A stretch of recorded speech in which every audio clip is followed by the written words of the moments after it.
All right, everybody, it's time. Sohei. Sohei has been out for a while now. We've all had the chance to play them, get a feel for them, grind with them, really understand their kit and how they operate. So now the question has to be asked. Are they good? Is Sohei a good character? I have heard such a unique response from the community. I have heard responses ranging from, oh, he's awful. He's just so OP. You just can't handle this character. They've got this one ability that is just way too strong and it's for 95 damage. It's way too oppressive. You can't fight him. I hate him.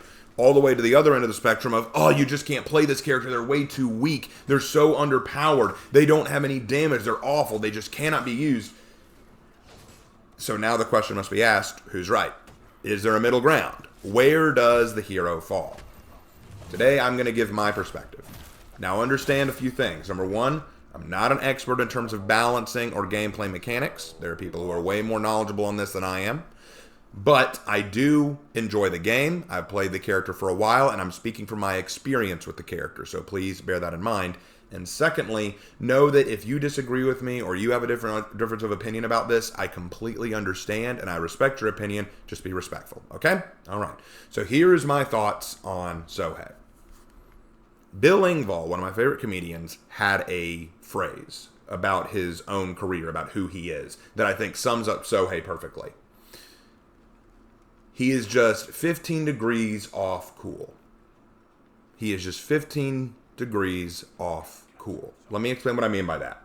Sohei, I think, is a very good sign of things to come in For Honor. For a while, we have complained about different heroes in For Honor and how they've been made. We looked at Afira and said, you just basically made another Shinobi, you know?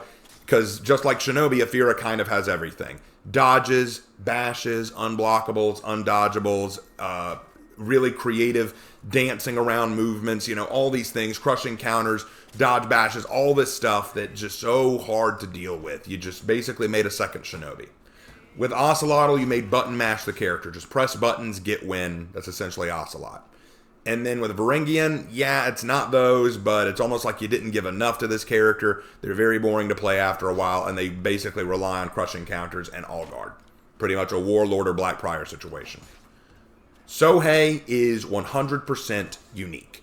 You can look at Sohei and see some similarities to other characters in some aspects, but mostly this character is a breath of fresh air. It feels like they really created a brand new character. And For Honor was proud of the character they made, and I have to give them credit. This is really neat. I like what they've done with Sohei. I think it's a very good sign that For Honor can and will continue to make creative new characters. Unlike those other characters I just mentioned, Sohei feels like a new character that they built from the ground up, which is what I want to see. It's what we all want to see, right?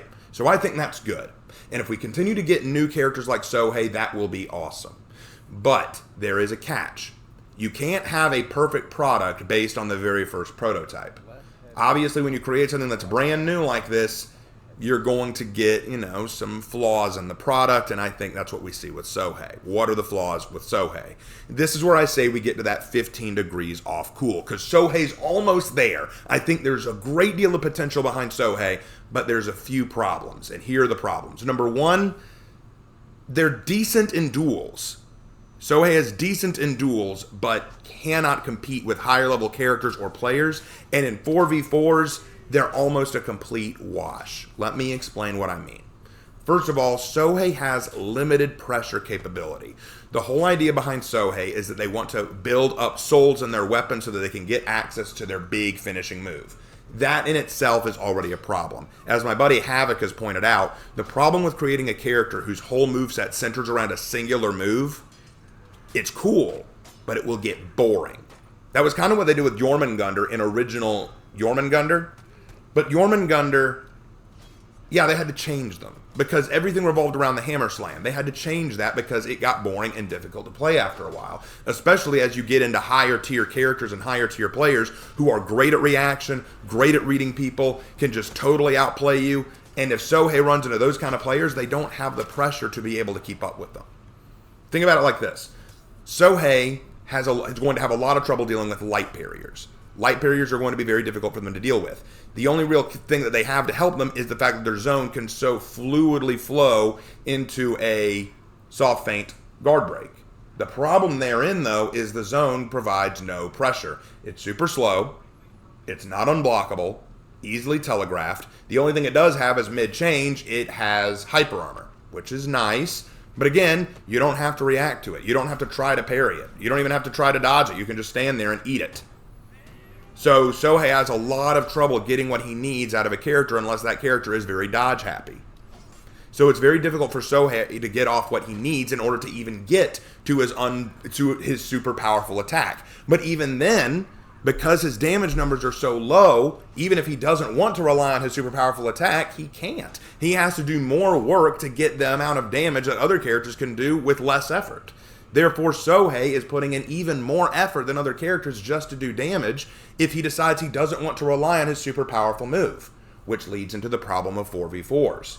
The super powerful move, his 7-point strike, easily interrupted, requires coordination with your team because there's always a chance, in fact it happens more often than not, that you could be ganking someone else, you're ready to do your super powerful move, but then someone gets greedy and tries to do the attack, and suddenly you wasted all your souls and didn't get the hit, and now you're sunk.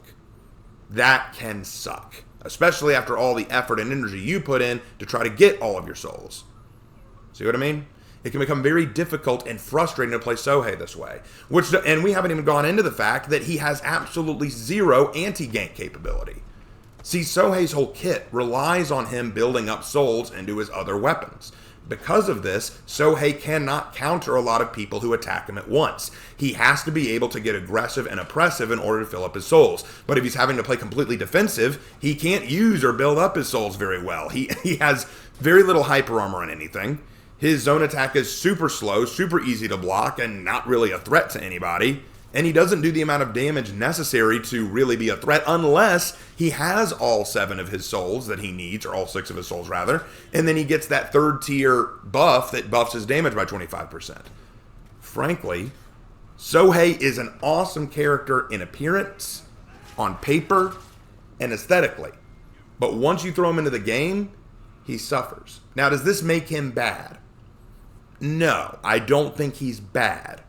Because I think there are ways to fix him. I think there are simple fixes that I think can be done to make him better. A couple things you can do. I will present my ideas to you, again, respectfully. If you disagree, I understand. Just these are my thoughts. There are a couple ways you can do this. Number 1, increase his overall damage. Make it so that his damage is comparable to other characters. That way, if you're in a situation where you know what, forget the souls, I just need to play normal and not focus on that move, you can still play normally and be able to get proper damage on your opponents. Second, allow him to do heavy, light, heavy combinations. This will allow him to more readily mix up his attacks and allow him to fill up his souls easier, because right now all he can do is heavy, or light, and because of that, it is very easy for an opponent to just say, well, I know what he's going to do now. So it makes a lot more sense to be able to say, let's mix it up a little bit. Let's mix up heavy and lights.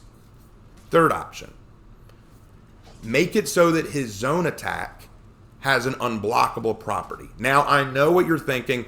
Holy crap, you're going to make his zone attack unblockable. It's his strongest attack in a guard break. Yes, I know. But that would apply pressure to it, so that now, a lot like Raider, people now have to say, wait, should I parry? Should I dodge? Should I eat it? What should I do? Because now they can soft feint into the guard break, but now there's pressure behind that zone attack so that they actually have to make a decision. All they have to do now is just hold up block, boop, boop, boop, and that's all they have to do. If you make it unblockable, now they got to think. And some people are going to say, oh, this is just another 50-50 character. At this point, he needs something, guys. He needs something to help him out. My other option, if you choose to up his damage, I think you could also nerf the overall damage of his big 7-point attack. I think you could nerf that a little bit. Drop it from 95 damage to 65 damage. 70 damage. Just drop it just a little bit. Now, of course, you're probably going to say, but that's going to take away his big thing. I agree. It's going to take away one of his big things. But keep in mind, that amount of damage is still significant. And you could compensate for that by upping his damage numbers or giving him hyper armor while doing the move so that he can't be interrupted. That would actually help. Make it so that the move can't be interrupted so that it is more viable in 4v4s. Now, of course, you don't need to do all of these suggestions. Maybe pick one, maybe two. Just a couple of suggestions that I think would help him. Do I think that Sohei is bad? Absolutely not. I think that he's a very cool character. I think there's a lot of stuff that we can take from him. I think that what he brought to the game is very, very neat. And I'm very pleased to see the For Honor team making characters like this again. It's hearkening back to the Harbinger year where we had these really creative heroes. This one needs some work. He needs some TLC. They need to take him and say, all right, he's underperforming. What can we do to fix him? And I don't think it's a hard fix. Like I said, he's only 15 degrees off cool. Just a little adjustment, and I think he'll be a fan favorite. I know I still enjoy playing him, for nothing else if not the just creativity of the character and the way he plays. But right now, I think for the wider community, he just needs a little bit of adjustment. That's all there is to it. So, my final verdict is this. If you don't like Sohei, I get it. I understand. There's plenty of things not to like about the guy. But I don't think he's bad, and I don't think that For Honor made a mistake. I think he just needs some fixing. That's all. So that is where I stand on Sohei, and I look forward to seeing how they adjust him later in the next patch. All right, that's all I have to say. Thank you guys for listening, and I'll see you in my next video. Take care.